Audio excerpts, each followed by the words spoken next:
بسم اللہ الرحمن الرحیم۔ السلام علیکم ناظرین، امید کرتا ہوں کہ آپ سب خیریت سے ہوں گے۔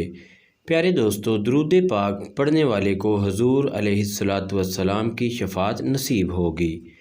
حضرت ابو درداء رضی اللہ تعالی عنہ سے مروی ہے، فرماتے ہیں رسول اللہ صلی اللہ علیہ وآلہ وسلم نے ارشاد فرمایا، جو 10 مرتبہ صبح اور 10 مرتبہ شام کے وقت مجھ پر درود پڑے گا، قیامت کے دن میری شفاعت اسے پالے گی۔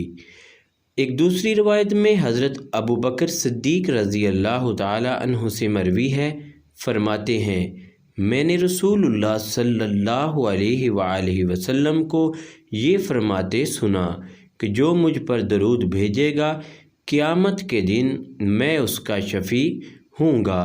تو سب دوست مل کر درود پاک پڑھ لیں، صلی اللہ علی حبیبہ محمد وآلہ وسلم، صلی اللہ علی حبیبہ محمد وآلہ وسلم، صلی اللہ علی حبیبہ محمد وآلہ وسلم۔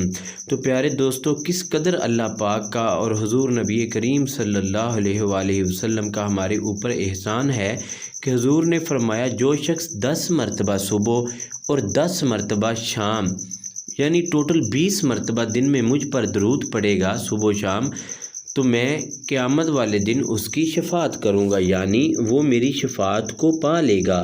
تو اس لیے ہمیں چاہیے کہ کم از کم 10 مرتبہ صبح اور 10 مرتبہ شام لازمی درود پڑھیں۔ اللہ پاک ہم سب کو عمل کی توفیق عطا فرمائے، آمین۔